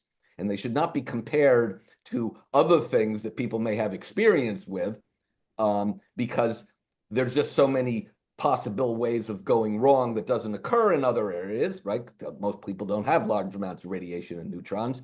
And of course, the other thing is when something does go wrong, it can be very, very big deal, right? I mean, a wind turbine goes wrong, you know, it like stops moving. And if a solar panel goes wrong, right, then the circuit, it stops. But, you know, it's not the same as when some radiation gets released. Okay, Catherine, are you there? Oh, hi. Oh, good. Go Yeah. ahead, Catherine. Found it. Yeah, years ago, I kind of spied on the nuclear industry, and I sat in on a conference where they were talking about SMR development, and they said that they could develop one on a hilltop at Oak Ridge, Tennessee, because then flooding wouldn't have to, you know, do anything about flooding, because flooding would be an issue. So they were plotting out how to kind of get around safety stuff back then. And this was kind of their thinking. It's basically what you said. Their push, because they felt like there would not be as much opposition to a lot of small nuclear reactors as to a big nuclear reactor. They also thought that they could encapsulate them and build them like enclosed, encapsulated in factories, and then get like a land base with the grid already set up, and they could dig the holes, and then they could go in an afternoon 5 at a time in an area in a grid and put them in before people kind of knew what was going on. And that by doing that, they were able to at a profit. And they were going to depend on water. They were going to run some sort of chemicals, and they were going to be able to control them remotely, so they wouldn't even have to pay to have anybody there. And they wouldn't have liability because they would have leased land parcels. Well, DTE came into the area that I live in, and they got a lot of people to sign off on a wind turbine lease. And in that lease, it's not just for wind turbines, it's for control of the air above the wind turbines and for the minerals below the turbines and for the soil, and put power stations on these parcels. And of course, people objected to this basically because they were gonna like put them where people would be living in evacuation zones. They wanted to put them so close to people's homes and everything that it would pretty much drive everybody out. So there was a lot of in my township, they did some zoning for safety measures for setbacks, proper siting, etc. Well, DTE was kind of upset with that, and so they withdrew some of their leases. But it's interesting, they only withdrew like a part of the lease, and they would maintain the lease for the rights to underneath the soil. You know, and for power stations, they'd retain that. So Oh, that was also Catherine, part of their thinking in that meeting. Catherine, you only have 30 seconds Going left. too long. Okay. Yeah, go ahead. But Okay, you've so got that 30 was part of seconds. their thinking in their meeting too. Yeah, Well, I that think- was part I of their think- thinking in that meeting too. Was Yeah, I think that do it. They would do it quickly. yeah, and I think, look, I think many people have dreams of doing things. I don't think there's any way to do a significant size reactor quickly. It's just it's not possible to in order to something that could be built Well, quickly. they were thinking of ones that were 50 feet. Yeah, I 50 feet. They understand, would but take a that's 50 we're talking foot. about very, they're just not very going to be very profitable because they're not going to put out much power. Well, I hope understand you're that many right. people Yeah. have a lot of pipe dreams, but you know, this is the thing that the gentleman said about what Admiral Rickover said, which is it's very easy to imagine things in your head, and what you actually build is going to be very hard, expensive, costly, take a long time, and require a lot of modification. And I'm hoping we can wrap up pretty soon. Yes, okay, okay, so, oh my gosh, I'm sorry. We have a question from Aaron. We have somebody on the phone, and then I'll wrap up. Yeah, I think the person on the phone might be Jake. The 773 number that ends in 6157, could you unmute, please? I don't know if that's Jake. Okay. Hi, Jake Aronoff. It Thank you is, for your okay. talk. Thank you for your talk. It was very Sure. informative. Just a comment and a question. I don't know how it is in other states. In this state, there's a built-in incentive in the Public Utilities Act Which that's been state? there for years. What? He's in Illinois. What? Say again? What? Illinois is your state. Right. Right. Illinois Public Utilities Act, right, that says that gives the utility companies a guaranteed rate of return on their investment. So that's why ComEd keeps, that's one of the reasons why ComEd has built so many reactors over the years. My question is, ComEd is now coming before the Illinois Commerce Commission asking for a rate increase on the basis that they need more capacity because there's a greater demand for electricity. And I'm afraid with artificial intelligence coming in, artificial intelligence uses up gobs of electricity. So how do you deal with that side of the issue? Look, there's no question that utilities have a lot of clout, and they definitely want to build new plants because for people who aren't familiar with how utilities operate, really they can only make more profit by selling more of their product or by persuading the Public Utility Commission to let them build a new reactor, and then they can add that to the rate base and increase everyone's rates.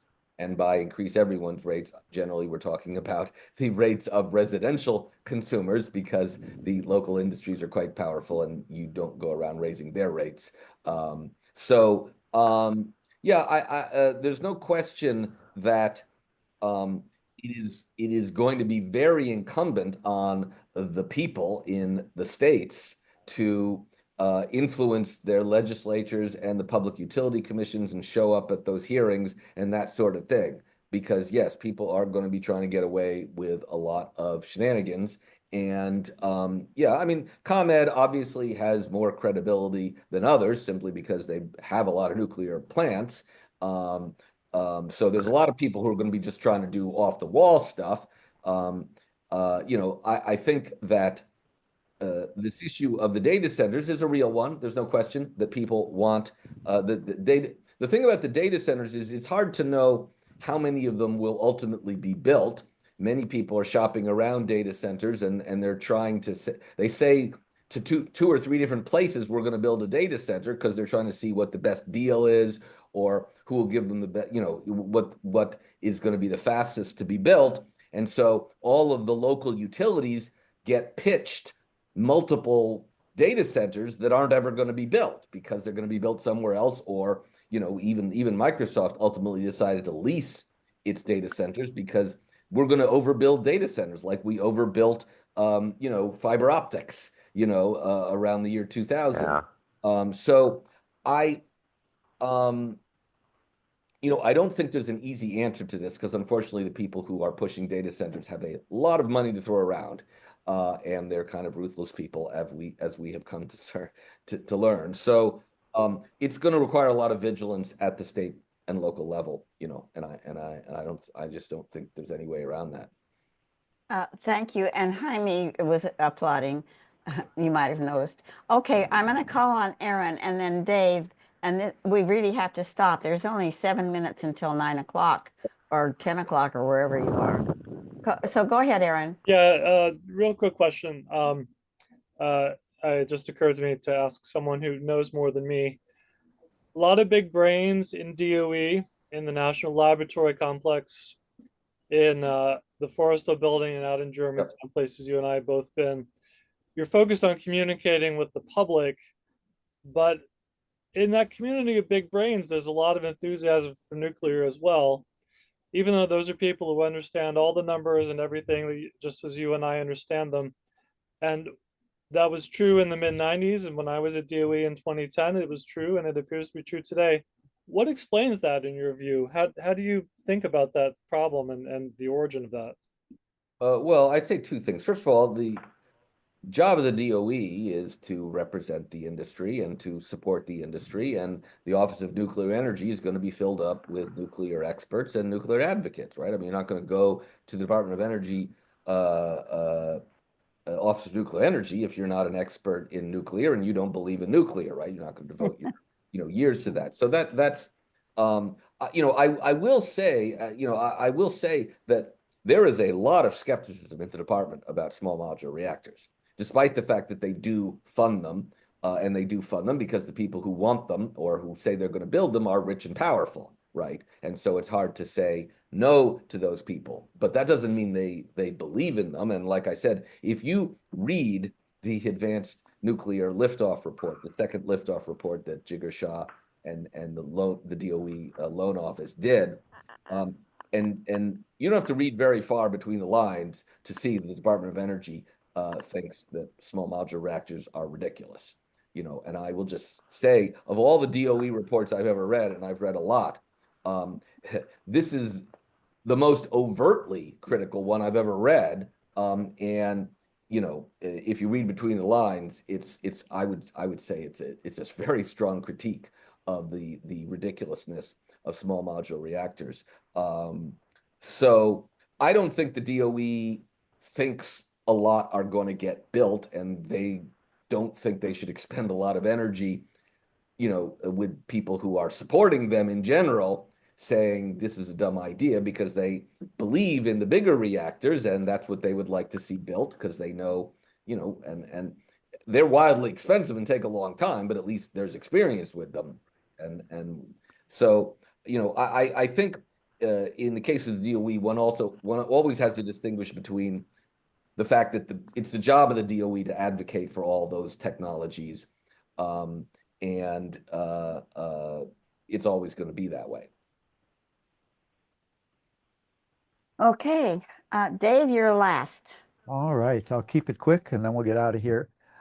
You had mentioned earlier, Joe, that proliferation was a word that didn't get much reaction anywhere when you use it. I want to bring up one and see if your experience has been different, and that's national security. And I'll preface it with a little story. A couple of years ago, I was on a Pacifica radio show. It was supposed to be a nuclear and climate show, and he had a pro-nuclear guy who was a retired 3-star general, and me being the anti-nuclear person. And after about an hour, remarkably, although he still felt that nuclear power had a role to play, we were about 85% in agreement on what we discussed. But one of the things that shocked him was not knowing much about not just small reactors, but the micro reactors. And for those who don't know, these are the ones that the industry wants to put on flatbed trucks or trains and take them around to remote areas or industrial areas, make them portable. And when we started discussing that, he went nuts. He said after 20 years of experience on national security, there's no way you can keep track of this.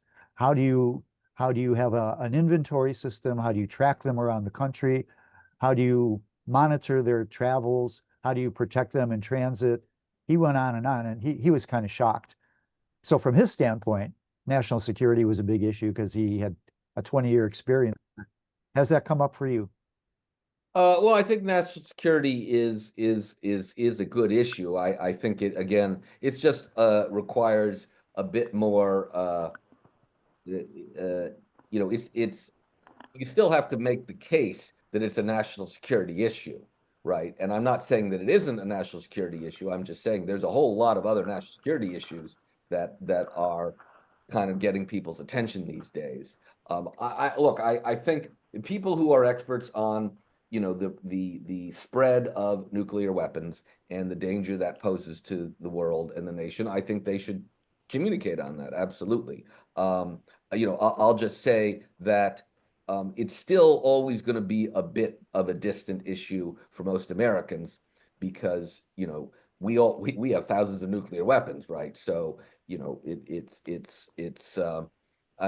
maybe they should be more worried, but it's always hard to get them worried about what's going on in other countries. It's hard enough to get them interested in things that are happening in this country.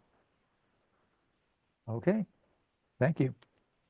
And on that note, you must be exhausted. I'm really amazed. We've gone almost 2 hours now, and I really appreciate you extending yourself beyond that. And I'm sure a lot of the people who were on the call tonight, looking in the chat here, are very appreciative of your time and your expertise. My pleasure.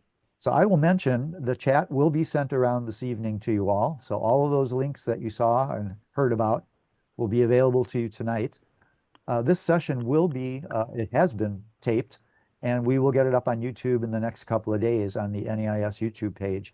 And you're welcome to view it there and send that around. So next month, we will be meeting on the 28th. That's August 28th, the last Thursday. And we're hoping to get Tim Judson from NEARS to talk about the executive orders that the Trump administration has promulgated this year.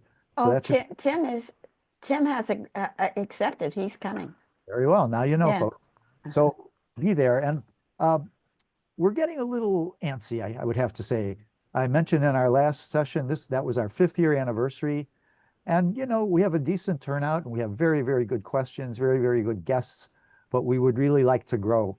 So we really ask you to bring somebody with you next time, and maybe we'll make that as an admission requirement or something, that you got to bring someone to hear this stuff and ask questions because it's really important. We're just kicking that around. So you kick it around too. It was just so nice to get acquainted with Joseph Romm tonight. And that's part of the reason we have this format. Right. Mm-hmm. So again, thank you all very much for joining us tonight. We hope to see you next month. And Joe, thanks once again very, very much for your time and your expertise. So My pleasure. My pleasure. Thank you. okay. Good Lots night. of applause if you look at the pictures. Right. Thanks again. Okay.